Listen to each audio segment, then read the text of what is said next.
Seguimos con la carta de Pablo a los Corintios. El día de hoy tenemos un mapa que vamos a poner. Este es el área de Jerusalén, en el área de Palestina. Antioquía, 350 millas al norte, es Antioquía de Siria, donde Pablo estableció su base de operación y de ahí fue enviado junto con Bernabé en su primer viaje misionero, donde estuvo en Chipre y de ahí fue a Perga. Y de ahí Juan Marcos se les rajó y se regresó a Jerusalén, pero Pablo y Bernabé continuaron a Antioquía. Esta es Antioquía de Pisidia, y después fueron a Iconio, a Listra, donde apedrearon a Pablo, a Derbe. Este es el área de Tarsos, donde Pablo nació, una colonia romana, y luego se regresaron por esta área, Antioquía, regresaron a Perga y se vinieron a Antioquía, no pasaron por Jerusalén. Ese fue el primer viaje misionero. De nuevo de Jerusalén a Antioquía, 350 millas, unos 500 kilómetros. Ahora Pablo en su segundo viaje misionero pasó por Tarsus y se vino por esas ciudades donde había pasado en el primer viaje misionero y quiso ir a la parte de Asia, Éfeso y esta área, pero el Espíritu se lo impidió. Entonces se fueron directamente a Troas, y en Troas el Espíritu a través de una visión les hizo ver que debían de venir al área de Macedonia. Y vinieron y ministraron en Macedonia y en la área de Acaya, llegaron a Corinto en el segundo viaje misionero. Ahí Pablo conoció a Priscila y Aquila, se quedaron 1 año y medio ministrando ahí y se regresaron a Éfeso, que no habían ido en la ida, pero en la venida regresaron a Éfeso. Ahí dejó Pablo a Priscila y Aquila y se regresó Pablo a Cesarea, a Jerusalén y luego regresó a Antioquía. Luego, cuando estaban en Éfeso, Priscila y Aquila, llegó Apolos. Ellos le compartieron a Apolos la palabra de una manera más correcta y Apolos se vino a Corinto y estuvo ahí ministrando en Corinto con gran poder. En el tercer viaje misionero, Pablo salió de Antioquía, se vino por estas áreas y sí llegó a Éfeso, donde estaba Priscila y Aquila. Y ahí se quedó aproximadamente 3 años. Y de ahí Pablo escribió la primera carta que tenemos a Corinto. Es la carta que estamos estudiando, empezamos a estudiar, no arrancamos la semana pasada, solo dimos el trasfondo, pero para dar una idea, de Jerusalén a Éfeso hay unas 600 millas, equivalente a unos 1000 kilómetros, y de Jerusalén a Corinto, en línea recta, hay aproximadamente 900 millas, unos 1500 kilómetros. Esa es una idea. Ustedes tienen un mapa, espero yo, en su Biblia al final, y si no, pues es bueno tener una Biblia con un mapa para poderse guiar en estas cosas. Vamos a apagar esto, vamos a dejar esto, es solo para darle una pequeña guía. Acuérdese, la ciudad de Corinto era una ciudad caracterizada por inmoralidad. Había el templo a Afrodita, había una gran inmoralidad sexual, habían 1000 prostitutas en el templo, que era parte del evento y de las ceremonias religiosas, y había una gran popularidad en el desorden, en las orgías, habían borracheras, había mucha filosofía, cada quien con su propio pensamiento filosófico, y el mundo se había metido dentro de la iglesia de manera que había inmoralidad dentro de la iglesia, había divisiones, habían sectarismos, habían abusos en cuanto a los dones espirituales, a pesar de ser una iglesia que estaba llena de dones espirituales. Estaban irrespetando la mesa del Señor. Pablo tiene que darles instrucciones sobre cosas como el matrimonio, sobre la resurrección. Había gente que estaba diciendo que la resurrección no, y tuvo que hacer Pablo mucha enseñanza corrigiendo y también corrigiendo los desórdenes. Ahora pues ya no damos más introducción, la dimos el domingo pasado. Primera carta de Pablo a los Corintios. Hay tanto que yo me muero por poder cubrir los primeros 9 versículos, pero yo ya he aprendido de que no me puedo forzar si los 9 versículos nos va a durar 2 horas, porque me quedo predicando solo. No me quiero quedar predicando solo, nunca se me han ido, pero no quiero abusar de ustedes. Pero hay mucha enseñanza, mucha enseñanza. ¿Estamos listos para arrancar? El viaje con el libro de Romanos, ¿cómo fue? Fue bendición, ¿verdad? Primera carta de Corintios, primer capítulo, versículo 1. Pablo, llamado a ser apóstol de Jesucristo por la voluntad de Dios, y Sóstenes, nuestro hermano, a la iglesia de Dios que está en Corinto, a los que han sido santificados en Cristo Jesús, llamados a ser santos, con todos los que en cualquier parte invocan el nombre de nuestro Señor Jesucristo, Señor de ellos y nuestro.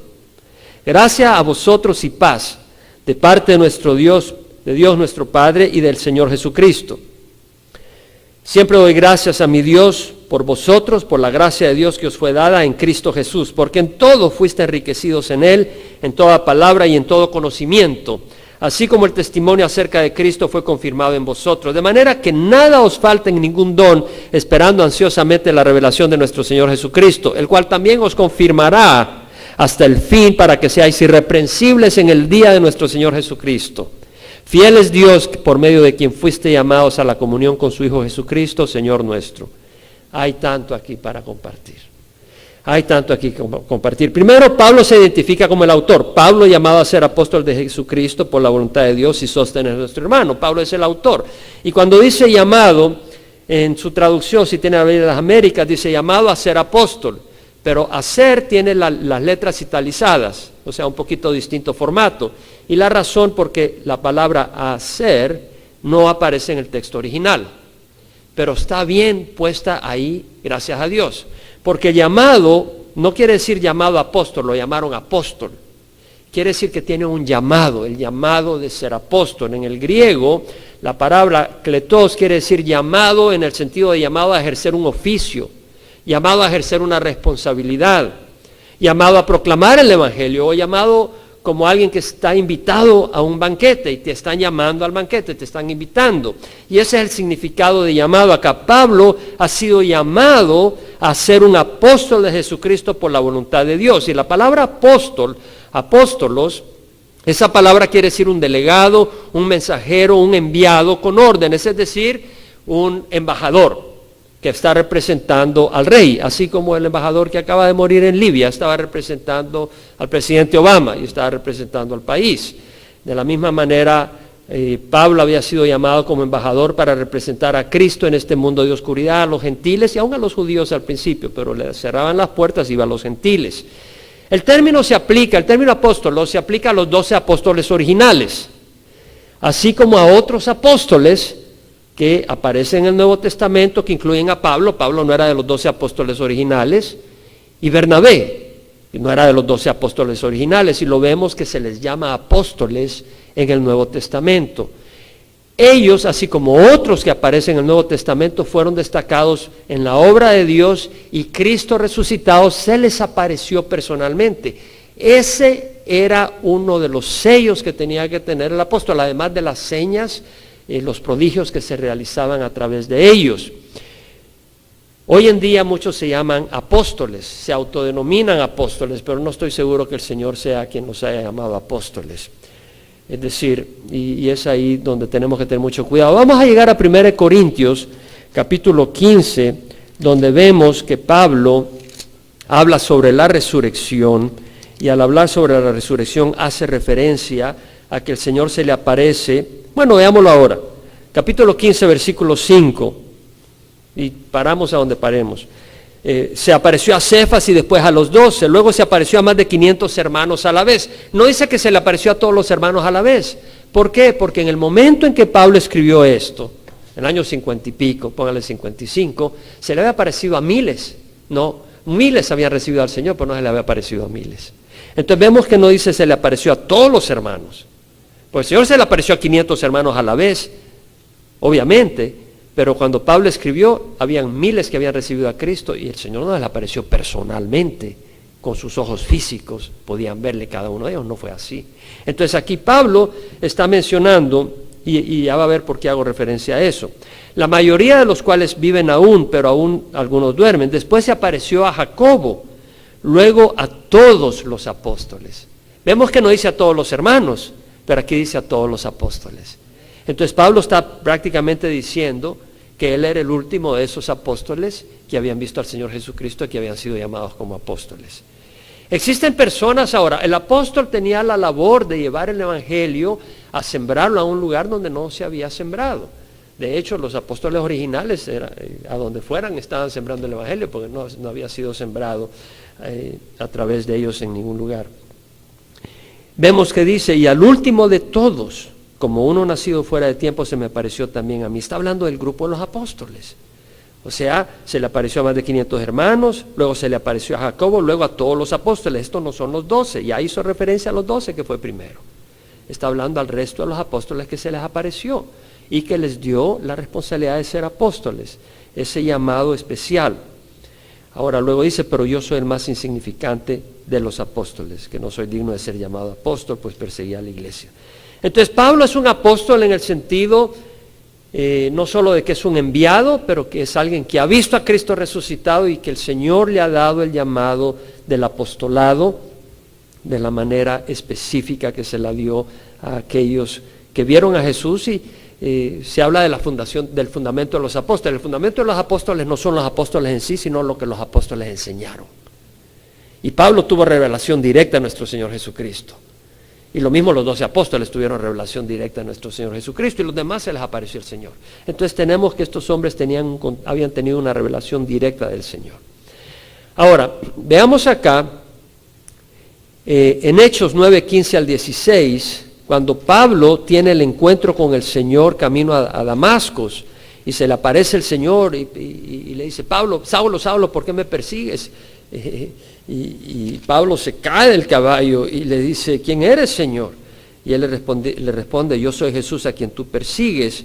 Cuando tiene esa experiencia, él queda ciego y lo llevan a Damasco, y él está en la casa de un Judas, y el Señor se le aparece a Ananías, a un tal Ananías, a un discípulo llamado Ananías, y le dice, ve a la calle derecha, a la casa de Judas, allá hay un tal Saulo de Tarso, y ora por él. Y le dice en el versículo 15, ve porque él me es un instrumento escogido. Pablo es un instrumento que Dios ha escogido, que el Señor ha escogido, para llevar mi nombre en presencia de los gentiles, de los reyes y de los hijos de Israel, porque yo le mostraré cuánto debe padecer por mi nombre. Mucho de lo que se enseña hoy en día es que el Señor no quiere que padezcas. No. De entradita, Ananías le dice a Pablo, a Saulo, ¿verdad? Bueno, el Señor lo ha enviado, y obviamente que iba a ser un hombre que iba a padecer. Y todos los que quieran vivir piadosamente en Cristo Jesús va a sufrir por el nombre de Jesús. Cualquier otra doctrina que te diga algo contrario a eso no es del Señor. Si venimos a Cristo, si a Él lo crucificaron, y nosotros que no somos monedita de oro, que no somos una rama verde, pues nos van a caer golpes. Vemos pues de que Pablo es un apóstol llamado por Jesucristo, escogido por el Señor Jesús. Ahora nosotros hemos sido llamados también. No en el sentido de ser apóstol como en el término de los apóstoles que vieron al Señor Jesús y recibieron revelación doctrinal. No en ese sentido, pero somos llamados. Somos llamados como mensajeros y representantes de Jesús. Somos llamados a proclamar que Cristo vive, que Él da vida eterna, que hay un infierno. Somos llamados a invitar a las personas al arrepentimiento y a poner la fe en Jesús como el único camino de salvación. Somos llamados a invitar a las personas a reconocer que hay un Espíritu Santo que nos permite vivir en santidad. No porque tengamos el poder nosotros, pero porque Él nos da el poder. Si nosotros tuviéramos el poder no habría ningún mérito, pero no tenemos el poder. Y es el Señor el que nos da ese poder, si venimos a Él. Y eso lo mostramos. Entonces, si alguno dice, bueno, tú no pecas porque tú eres distinto. No, somos igual que está tirado en el mundo. Pero el Señor nos ha dado ojos y nos ha dado su Espíritu. Y eso es lo que es importante, es el mensaje que tenemos que ver. Hermano, yo no sé si soy llamado. Bueno, el Señor Jesucristo dijo en Mateo, no os preocupéis diciendo qué comeréis, o qué beberéis, o con qué os vestiréis, porque los gentiles buscan ansiosamente todas estas cosas, que vuestro Padre Celestial sabe que necesitáis todas estas cosas, pero buscad primero su reino y su justicia, y todas estas cosas os serán añadidas. ¿Qué crees que está diciendo el Señor ahí? Buscad primero su reino. Buscar su reino es que la paz de Jesús reina en este mundo. Es que el gozo de Jesús reina en este mundo. Que la luz de Jesús reina en este mundo. Que la rectitud, la justicia, no la injusticia, que la compasión, no la ingratitud, reinen en este mundo. Esas cosas no reinan en ladrillos, reinan en personas. Y si vamos a buscar el reino de Dios, estamos buscando que nuestros vecinos, los miembros de nuestro hogar, la gente en el trabajo, reciban al Señor en sus corazones. Y si nos dice, busca primero su reino y su justicia, nos está diciendo que busquemos el reino de Dios en esos lugares, en los corazones de la gente que nos rodea. Nos está enviando prácticamente. Y no dice el Señor en Hechos, recibiréis poder cuando el Espíritu Santo descienda sobre vosotros y me seréis testigos en Jerusalén, Judea y Samaria hasta los extremos del mundo. Vamos a ser testigos. ¿Testigos de qué? De que Jesús vive, de que hay un Dios. Testigos de que Jesús murió en la cruz por nosotros. Testigos de que Jesús resucitó. Testigos de que Él nos perdonó. Testigos de que ya no andamos con culpa. Testigos de que Dios nos envió el Espíritu Santo para que caminemos en victoria. Testigos de que hay un amor distinto que el amor del mundo. Y que podemos disfrutar ese amor fraternal, que no es un amor egoísta, que no es un amor contaminado. ¿Cómo vamos a ser testigos? Tenemos que experimentarlo nosotros también. El Señor dio el mandato claramente diciendo, id y haced discípulos a las naciones. Id y haced discípulos, seguidores. En 2 Corintios, leemos en capítulo 5, 19 al 22, Dios estaba en Cristo reconciliando al mundo consigo mismo, no tomando en cuenta a los hombres sus transgresiones. Y nos ha encomendado la palabra de reconciliación. Por lo tanto, somos embajadores de Cristo. Como si Dios rogara por medio de nosotros, en nombre de Cristo rogamos reconciliados con Dios. Aquel que nos conoció pecado, lo hizo pecado para que nosotros fuéramos hechos justicia de Dios en Él. Somos embajadores de Cristo. ¿Estamos de acuerdo que la palabra nos está enviando? El Señor, entonces, no somos apóstoles en el sentido de Pablo, pero sí somos llamados a buscar el reino de Dios y su justicia. Y buscar el reino de Dios y su justicia no es buscar lo que los ladrillos tengan ventanas atractivas que parecen un lugar religioso. Buscar el reino de Dios y su justicia es buscar el reino de Dios en nuestro hogar, en nuestro vecindario, en nuestra congregación,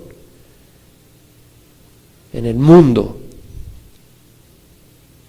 Y eso ocurre a través de vivir una vida que agrada a Dios, de ser obediente al Señor. El Señor te quiere usar. Estudiamos el miércoles la vara que usó Moisés.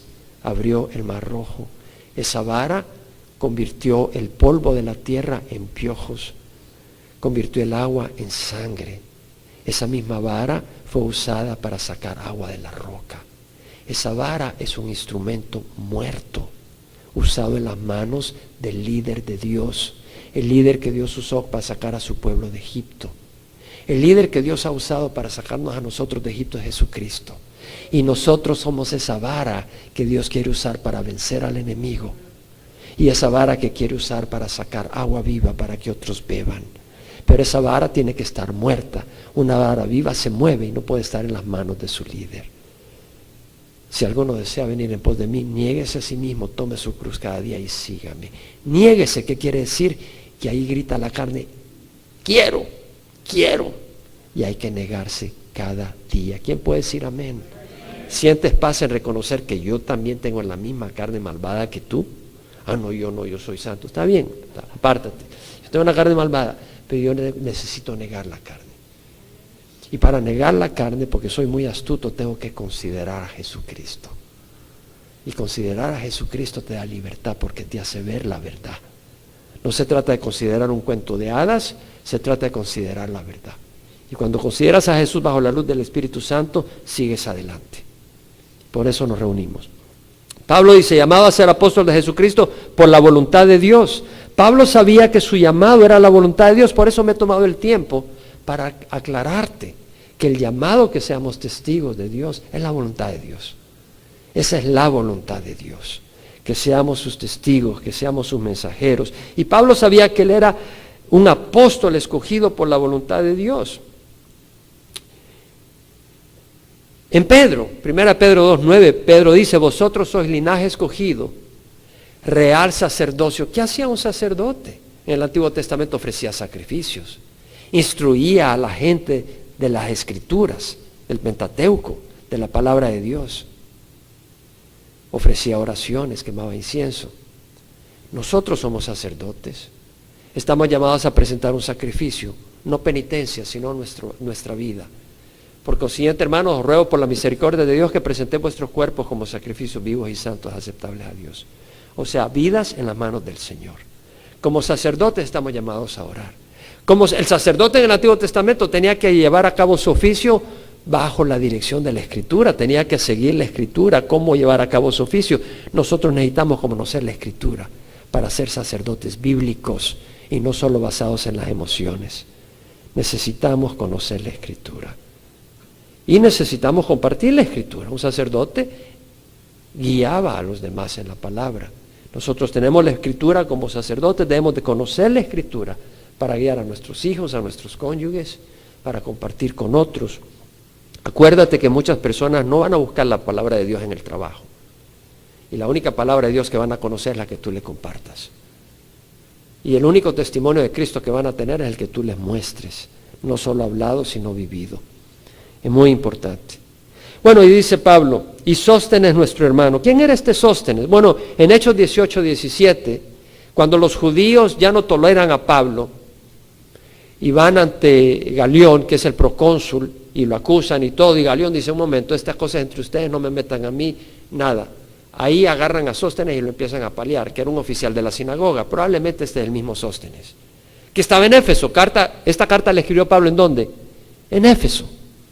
Ahora, Sóstenes estaba en Corinto, era la sinagoga en Corinto, era la principal de la sinagoga en Corinto. Obviamente lo golpearon, pero él se convirtió a Cristo.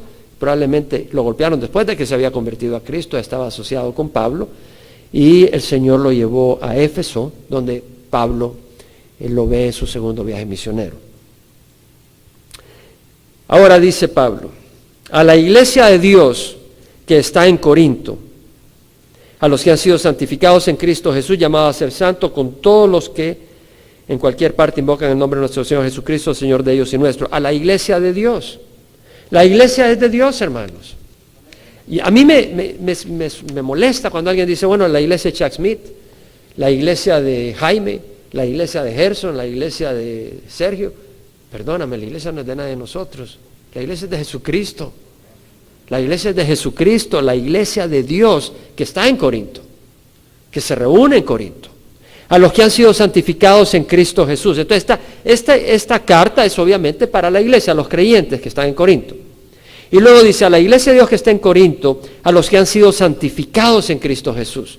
La palabra santificado, agiazo, quiere decir santificar, consagrar, separar lo profano y común y dedicarlo al servicio de Dios. Había que limpiarlo, había que purificarlo ceremonialmente con sangre para hacerlo aceptable. Santificar quiere decir purificar de culpa, de contaminación. Cuando un plato que se usa para dar de comer a los perros de la casa, tú lo quieres usar para empezar a comer en él. Si lo vas a usar para comer en él, te aseguro que le pones agua hirviendo y le echas lejía y lo tienes sumergido en lejía por 3 días y le vuelves a echar agua hirviendo y ya lo puedes usar para comer en tu casa probablemente. Y si lo usas para comer en tu casa, no lo vuelves a usar para recoger el excremento de los animales que dejan en el jardín. No, ya lo apartas solo para eso. Lo has limpiado, lo has purificado y lo apartas para eso. Y si se lo quieres dar al presidente y te cae bien, no porque te caiga mal, se lo vas a dar sin limpiar, y te cae bien el presidente, lo quieres dar, lo mandas a revestir de oro para que pueda estar en la Casa Blanca, para que pueda tener su lugar apropiado ahí. Y nosotros estamos separados para Dios, estamos consagrados para Dios, hemos sido santificados por la sangre de Jesucristo. Jesucristo nos limpia de toda inmundicia, de toda iniquidad. Estamos recubiertos no de oro, sino de la sangre de Jesús. Y eso es lo único que nos puede hacer aceptables en el reino de los cielos, en la presencia de Dios.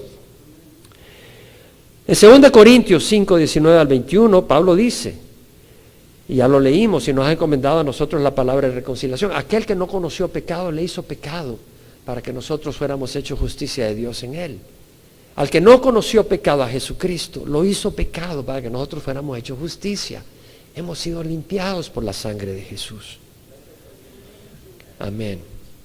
En 1 de Juan, la primera carta de Juan, capítulo 1, 9, dice, si confesamos nuestros pecados, Él es fiel y justo para perdonar nuestros pecados y limpiarnos de toda maldad. Esa sangre nos limpia. Aparte de esa sangre no tenemos limpieza. Limpiarnos de toda maldad. 1 Juan 2, 1 y 2. Juan dice, hijitos míos, os escribo estas cosas para que no pequéis. Gloria al Señor. Pero la regamos a cada rato. Si ahí nomás se quedara, nos descalificamos, ¿verdad? ¿Quién dice amén? Pero el Señor dice, y si alguno peca, gracias Señor, gracias, perdóname. Y si alguno peca, abogado tenemos para con el Padre a Jesucristo el justo. Él mismo es la propiciación por nuestros pecados. Propiciación quiere decir pago que satisface la deuda para apaciguar a alguien. ¿Sí me entiendes? O sea, tú vas caminando por allá y llevas a tu hijo y agarra el bate, tu hijo estaba jugando y de repente da un batazo y quiebra las 3 ventanas de un carro.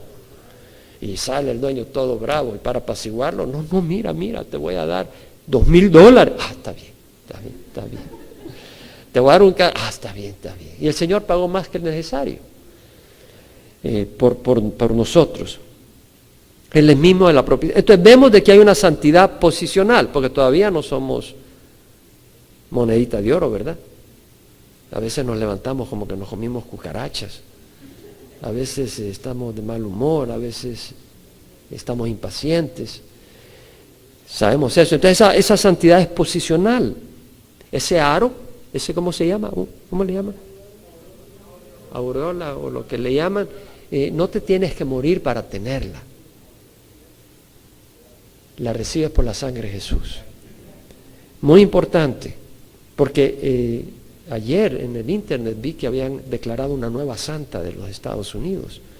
Ya la declararon santa por sus obras. No, nadie es santo por sí solo, es santo por la sangre de Jesús.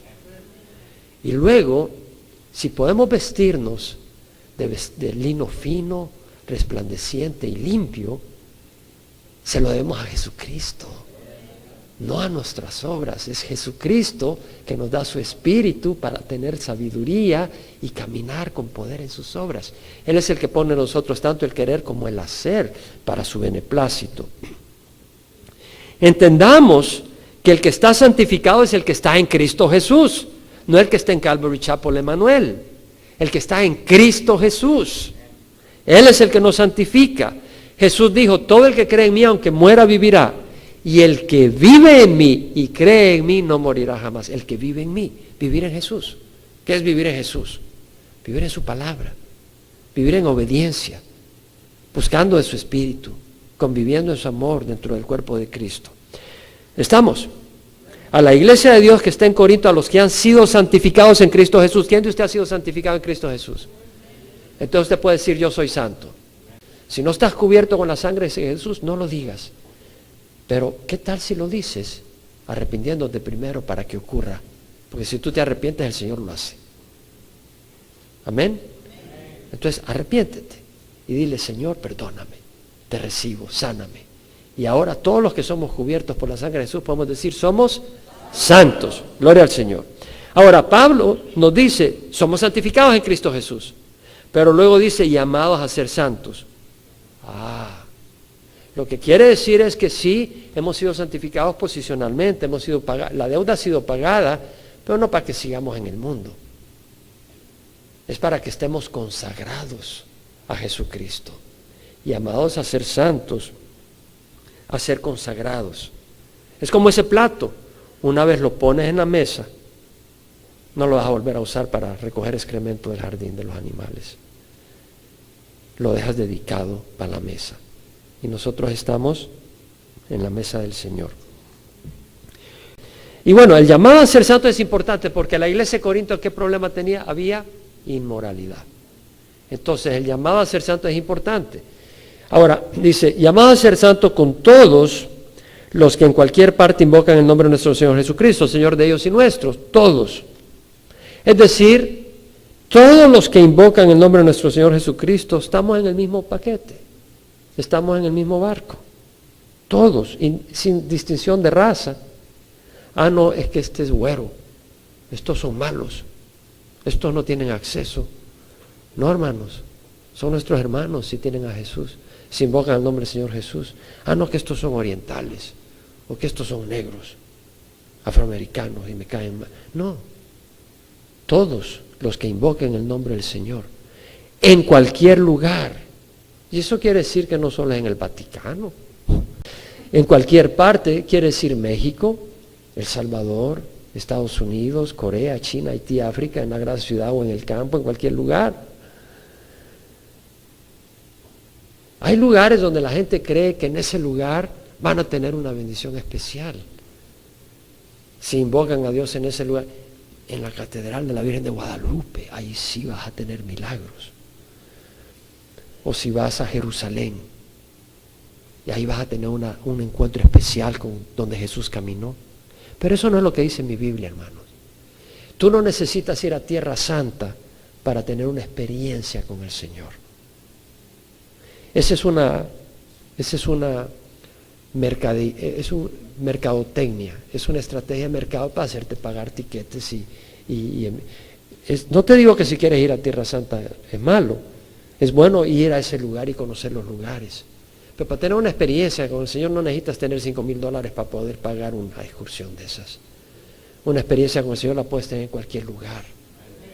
No necesita un lugar especial.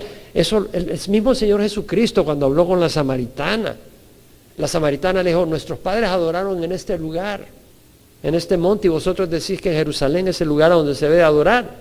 Jesús le dijo, mujer, créeme. ¿No le vamos a creer al Señor? La hora viene cuando ni en este monte ni en Jerusalén adoraréis al Padre.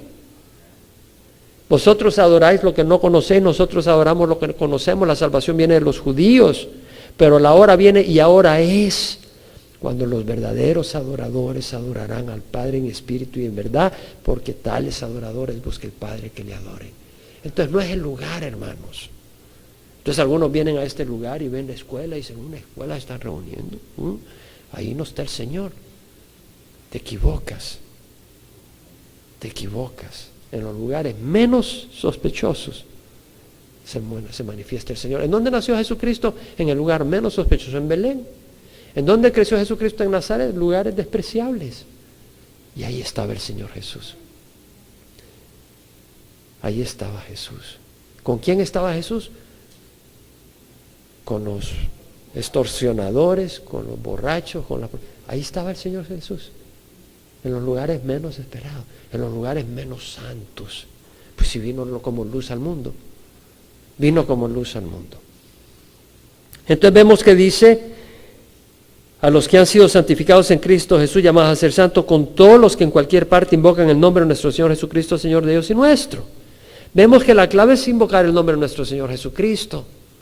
No invocar el nombre de María, no invocar el nombre de Calvary Chapel. Es el nombre de Jesucristo el que hace la diferencia. Entonces hay personas que nos rechazan. Ustedes no proclaman el nombre de Jehová, no son nuestros. Ustedes no proclaman el nombre de María, son hermanos separados. Lo siento, el nombre que hay que invocar es el de Jesucristo.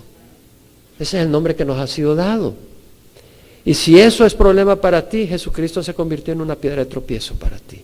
Y Pedro habló de eso. Así de sencillo. Y no estoy hablando mal de María, fue una mujer excelente, pero el que salva es Jesús.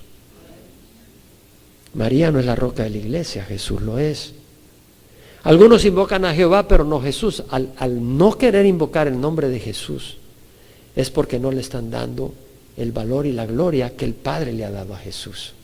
Porque el Padre dice que hay que invocar el nombre del Señor Jesucristo. Todo el que invoque el nombre del Señor será salvo. Entonces, al no querer invocar el nombre de Jesús, sino el nombre de Jehová, están rechazando el nombre de Jesús. Que no hay otro nombre bajo el cielo dado a los hombres bajo el cual hemos de ser salvos. Entonces, seguimos acá, donde dice, Señor de ellos y nuestro. ¿Por qué habla Pablo de eso? ¿Por qué está diciendo esta introducción? Hermanos, tenemos que entender que Pablo le está hablando a una iglesia donde hay división y sectarismos. Y Pablo está diciendo, si invocan al nombre del Señor Jesús, no me importa en qué lugar, no me importa quiénes son, si invocan al nombre del Señor Jesús, de donde sean quienes sean y a donde sean, y el Señor es Señor de ellos y nuestros, somos uno. Somos uno. Ellos son santos, santificados por el Señor y llamados a ser santos. Tenemos el mismo llamado. Eso es lo que está diciendo. Hace unas 2 semanas Estaba en un lugar afuera, en un vecindario, y veo a un señor y lo saludo y me dice, soy asirio. Oh, le digo, yo tengo un tío que nació en Siria, en Damasco. No, me dice, soy asirio. Asirio, le digo. Me parece un nombre. Asirio eran los que llevaron cautivos a Israel en el año 722. Me dice, sí, yo nací en Irak, me dice. Entonces me di cuenta que era iraquí, pero no uso el término iraquí, sino asirio.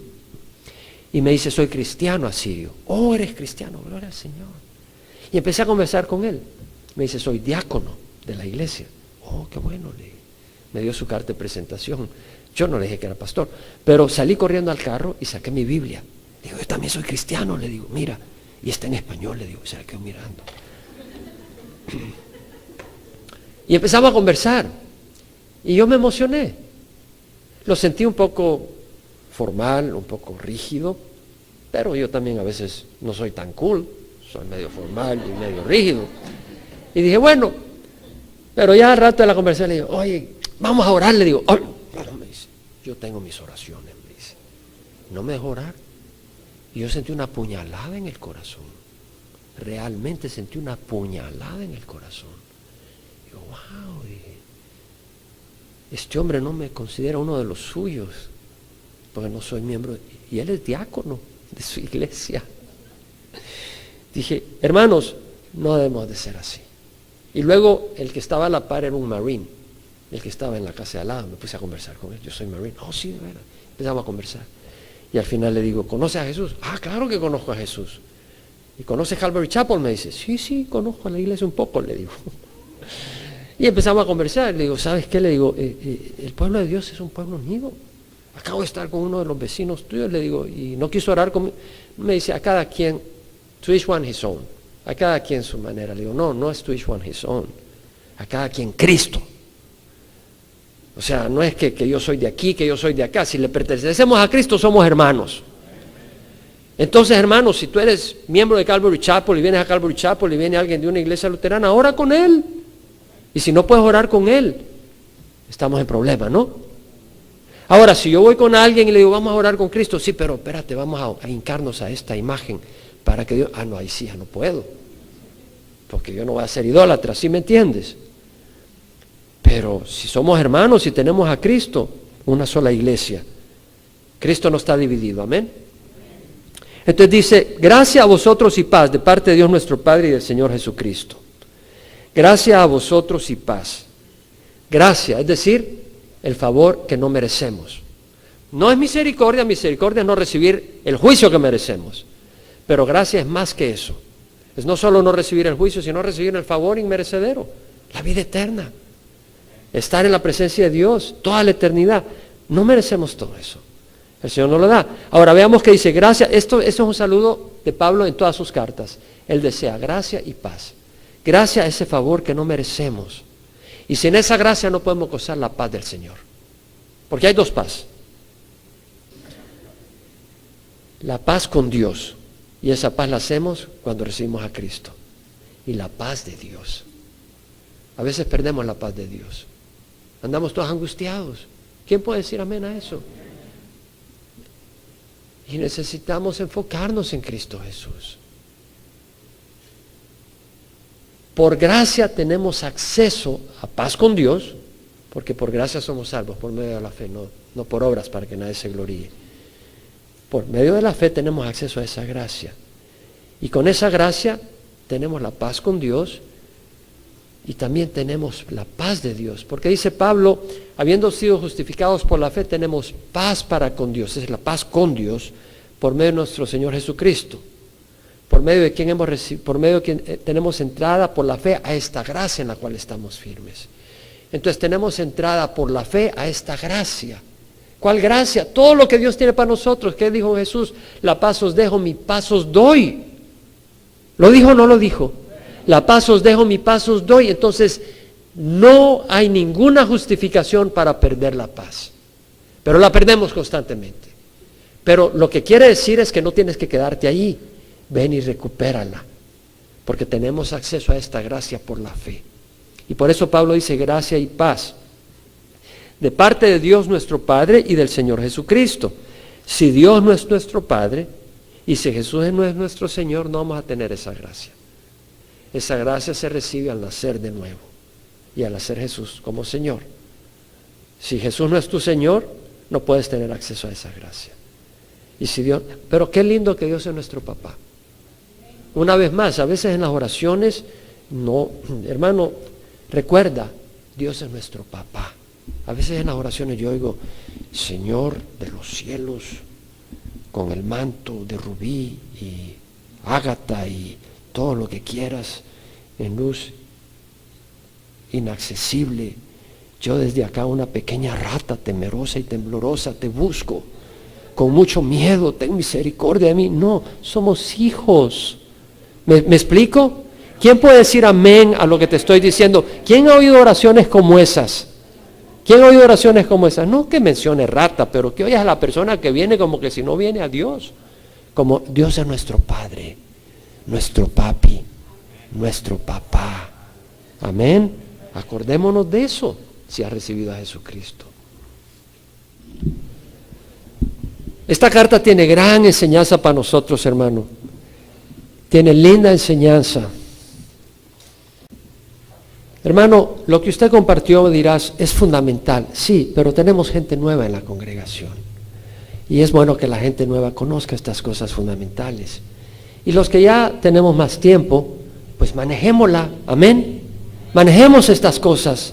En cualquier sección de la Escritura hay tanto que podemos aprender a manejar para compartir con otros y tener estas cosas claras en nuestra mente. Si nos ves por internet, si estás en el salón familiar o estás acá y no has recibido a Jesús como Señor de tu vida, y en esta reunión has despertado en tu corazón el espíritu, sed del Señor, y lo quieres recibir, ahí donde estás, pídele perdón por tus pecados, Él te perdona, pero tiene que haber arrepentimiento, reconociendo que estás mal, que has caminado mal, y que quieres caminar en rectitud, y no puedes, pero Él te va a dar el poder. Entrégale tu vida al Señor, Él la toma, aprovecha, esta es tu oportunidad. Ahí donde estás, dale tu vida al Señor, ora conmigo, Padre Santo. Te ruego perdón por mis pecados. Reconozco que te he ofendido. Tu sangre es preciosa, es poderosa para lavarme y perdonarme de toda iniquidad. Pagas por mis pecados. Hoy recibo tu salvación. Te recibo como Señor, como mi Rey. Gracias, Señor, por entrar en mi vida. En nombre de Jesús, amén.